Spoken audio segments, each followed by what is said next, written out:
अस्सलाम वालेकुम dear students, कैसे हैं आप सब? My name is Anam Rabbani and I am your teacher for social studies of class 6। आपको याद है ना कि हम मुगल्स के बारे में पढ़ रहे थे, अपनी हिस्ट्री के बारे में पढ़ रहे थे। तो आज हम थोड़ा और मुगल्स के बारे में पढ़ेंगे। तो चलिए शुरू करते हैं। स्टूडेंट्स, आपको याद होगा कि मैंने आपको कहा था कि शेर शाह सूरी ने हुमायूं की हुकूमत पर हमला कर दिया और हुमायूं को भगा दिया। फिर हुमायूं ने दोबारा हमला किया और अपनी हुकूमत वापस ली।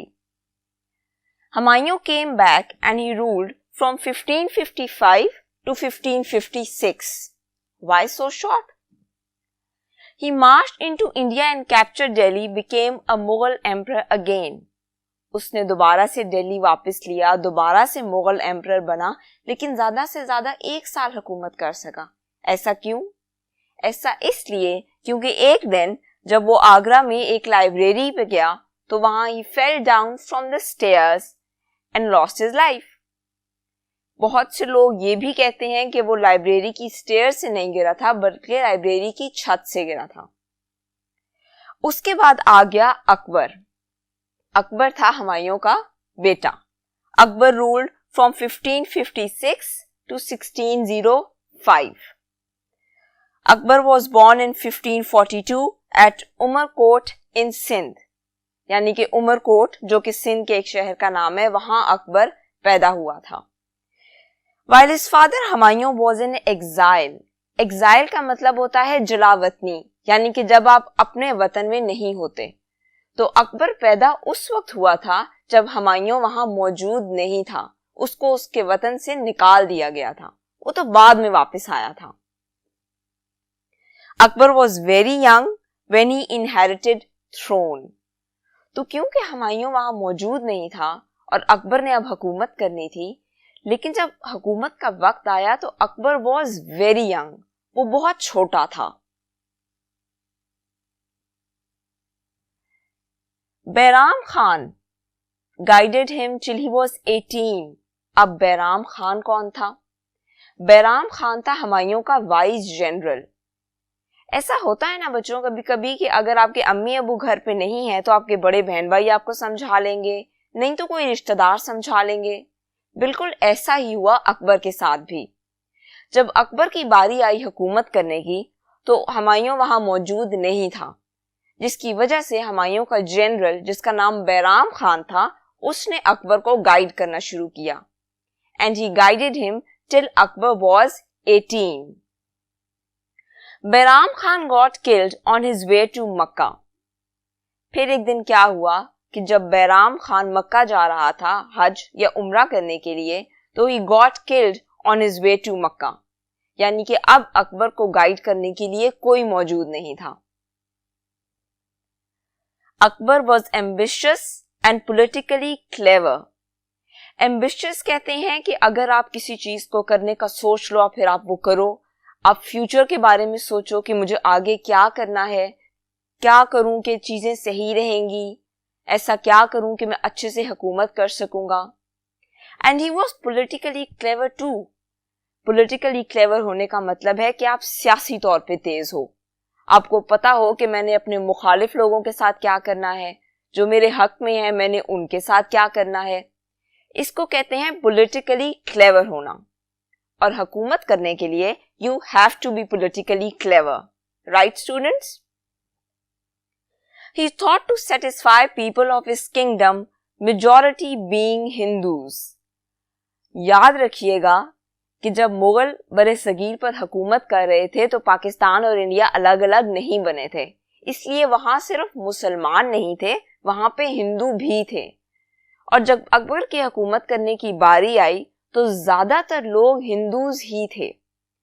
तो अकबर ने क्या सोचा कि अगर मैंने एक लंबा अरसा हुकूमत करनी है तो इसके लिए तो जरूरी है कि मैं अपने लोगों को खुश रखूं, मैं हिंदूज को भी खुश रखूं और मैं मुसलमानों को भी खुश रखूं।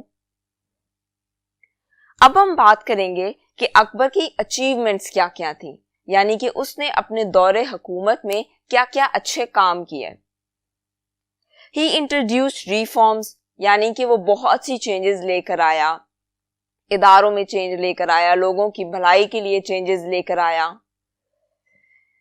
Abolish jizya tax. Abolish का मतलब होता है खत्म करना. जिजिया टैक्स क्या होता है? जिजिया टैक्स ये होता है कि जब मुगल हुकूमत कर रहे थे तो उनकी हुकूमत में जो नॉन मुस्लिम्स थे, यानी कि जो लोग मुसलमान नहीं थे, वो हुकूमत को हर साल एक स्पेसिफिक अमाउंट ऑफ टैक्स देते थे. क्यों देते थे? ताकि हुकूमत उनकी अच्छे से हिफाजत कर सके. लेकिन जब अकबर आया तो उसने सोचा कि मुझे तो हिंदुओं को भी खुश करना है जो कि नॉन मुस्लिम्स हैं. तो उसने क्या किया कि उसने अब हिंदुओं की खुशी की खातिर जिजिया टैक्स को खत्म कर दिया. और इस बात ने हिंदुओं को वाकई बहुत खुश किया कि अब हमें हर साल जिजिया टैक्स नहीं देना पड़ेगा. Then he strengthened his army. फिर उसने अपनी आर्मी को बहुत मजबूत किया. जाहिर सी बात है, अगर आपने हुकूमत करनी है और अच्छे से करनी है तो ये जरूरी है कि आपकी आर्मी भी स्ट्रांग हो. जैसे आजकल हमारी आर्मी है, अब हमारी आर्मी का स्ट्रांग होना जरूरी है ताकि वो हमारी हिफाजत कर सके. अगर कोई हम पर हमला करे तो वो हमारी अच्छे से हिफाजत कर सके. इस सब के लिए जरूरी है कि हमारी आर्मी मजबूत रहे, उसके पास नए नए इक्विपमेंट्स हों. बिल्कुल ऐसा ही अकबर ने भी किया. उसने अपनी आर्मी को मजबूत बनाया ताकि अगर अल्लाह ना करे कोई उसकी हुकूमत पर हमला करे तो उसकी आर्मी अच्छे से उसके लोगों को, उसकी हुकूमत को और उसको डिफेंड कर सके. Then he brought financial reforms. Financial reforms मतलब उसने देखा कि किस तरह, कहाँ, किस इदारे पे पैसे लगाने हैं, किन चीज़ों पे पैसे लगाऊं तो हुकूमत अच्छे से चलेगी, किन जगहों को इम्प्रूवमेंट की ज़रूरत है. जैसे आजकल की हुकूमतें करती हैं कि कौन कौन से इदारे को इम्प्रूवमेंट की ज़रूरत है, कहाँ कहाँ कंस्ट्रक्शन की ज़रूरत है. जिस तरह आजकल होता है वैसे ही तब भी होता था. Then he encouraged farming of value crops. यानी कि उसने अपने किसानों से ये कहा कि ऐसी फसलें उगाएं जिनके उगाने में तो ज्यादा पैसा ना लगे, लेकिन जब वो दुकान पर या मार्केट में बेची जाएं तो मुनाफा ज्यादा हो. ऐसी क्रॉप्स को हम वैल्यू क्रॉप्स कहते हैं. उसने अपने किसानों की आसानी के लिए ऐसा किया कि उनसे कहा कि आप ऐसी फसलें उगाएं जिसमें आपकी मेहनत भी ज्यादा ना लगे, आपके पैसे भी ज्यादा ना लगे, लेकिन जब मुनाफा आए तो आपको बहुत सा मुनाफा मिले. क्योंकि जाहिर सी बात है, अगर उसने अच्छे से हुकूमत करनी थी तो उसने किसानों को भी तो खुश रखना था ना. अगर किसान खुश ना रहते तो हुकूमत अच्छी ना चलती. क्योंकि अगर किसान खुश नहीं होंगे तो फसलें कैसे अच्छी होंगी, कैसे हम लोगों को खाने पीने को मिलेगा, कैसे हम लोगों को फायदा पहुंचेगा. इसलिए उसने किसानों से ऐसा कहा. उसके बाद he set up good administrative and legal systems. Administrative systems मतलब उसने अच्छे से देखा कि लोगों को किस तरह सहूलतें देनी है, कहाँ चेंजेस लाने की जरूरत है, किस चीज को कैसे संभालना है, अगर कहीं कोई मसला हो रहा है तो मैंने उस मसले को कैसे खत्म करना है. इस सारे को हम कहते हैं एडमिनिस्ट्रेशन. एंड लीगल सिस्टम्स मतलब आप देखो कि कहाँ किस लॉ की जरूरत है, कहाँ पे इंसाफ मुहैया करने की जरूरत है. अगर कोई काम हो रहा है तो उस काम को लीगली कैसे करना है, मतलब सही तरीके से कैसे करना है. उसने अच्छे लीगल सिस्टम्स इंट्रोड्यूस करवाए ताकि लोग गलत तरीके से काम करने के बजाय सही तरीके से काम करें. उन्हें पता हो कि लॉ क्या है, उन्हें पता हो कि क्या क्या स्टेप्स हैं जिनको फॉलो करते हुए हमने अपना काम करना है. अगर ऐसा नहीं होगा तो मसले होंगे. अगर लोग रूल्स एंड लॉस को फॉलो नहीं करेंगे तो सबसे बड़ा मसला हुकूमत के लिए बनेगा ना. इसलिए वो चाहता था कि हुकूमत के लिए मसला ना बने और उसने स्ट्रॉन्ग लीगल सिस्टम्स इंट्रोड्यूस करवाए. अब हम बात करते हैं हिज व्यूज ऑन रिलीजन के बारे में. ही इंट्रोड्यूस्ड दीने इलाही. दीने इलाही क्या था? दीने इलाही ये था कि उसने इस्लामिक रूल्स के साथ साथ और बहुत से रूल्स इस्लाम में इंट्रोड्यूस करवा दिए. मतलब उसने क्रिश्चियनिटी के बहुत रूल्स भी ले आया और इसके अलावा हिंदुइज्म के भी बहुत से रूल्स ले आया. और उसने ये तक कह दिया कि आपका जो हुक्मरान है वो अल्लाह का रिप्रेजेंटेटिव है, जो कि इंतहाई गलत बात थी. ہمارے مذہب میں اس چیز کا کوئی کنسیپٹ نہیں ہے کہ آپ پہ جو حکومت کر رہا ہے وہ اللہ کا ریپرزینٹیٹیو ہے. لیکن اس نے یہ بات کی نہ صرف اپنی آسانی کے لیے بلکہ لوگوں کی خوشی کے لیے بھی. اسے لگا کہ میری اس بات سے ہندو خوش ہو جائیں گے کہ میں کچھ باتیں ہندوؤں کی مان لوں گا, کچھ باتیں کرسچینز کی مان لوں گا, کچھ باتیں مسلمانوں کی مان لوں گا, تو مجھے ایک لمبا عرصہ حکومت کرنے کو ملے گی. لیکن یہ بات لوگوں کو کچھ خاص پسند نہیں آئی, خاص طور پہ مسلمانوں کو, کیونکہ ظاہری سی بات ہے اگر آپ اسلام سے ہٹ کر کوئی بات کریں گے تو وہ مسلمانوں کو تو کھٹکے گی. اس لیے اس وقت کے مسلمانوں کو اس کی یہ بات بالکل پسند نہیں آئی.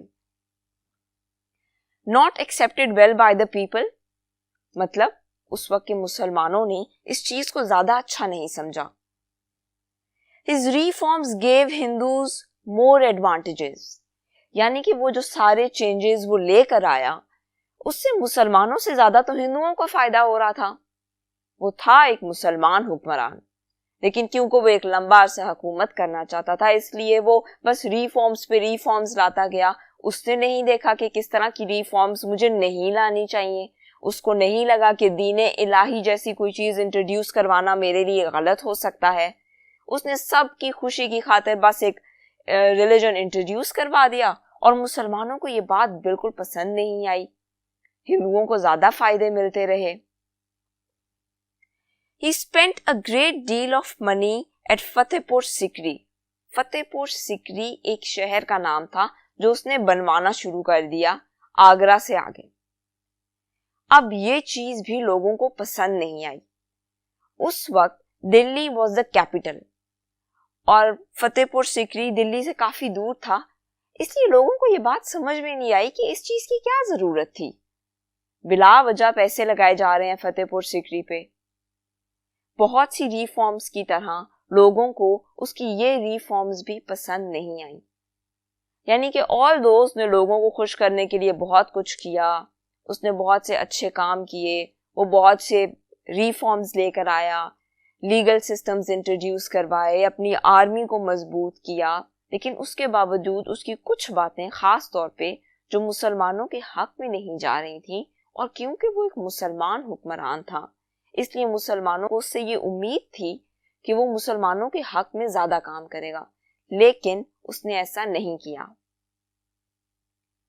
آج کے لیکچر کے لیے اتنا کافی ہے, لیکن اگلے لیکچر سے پہلے ہمیشہ کی طرح میں چاہوں گی کہ آپ پچھلے لیکچرز کو ریوائز کر کے آئیں. آپ پچھلے لیکچرز کو ریوائز نہیں کریں گے تو اگلے لیکچر سمجھ میں نہیں آئیں گے.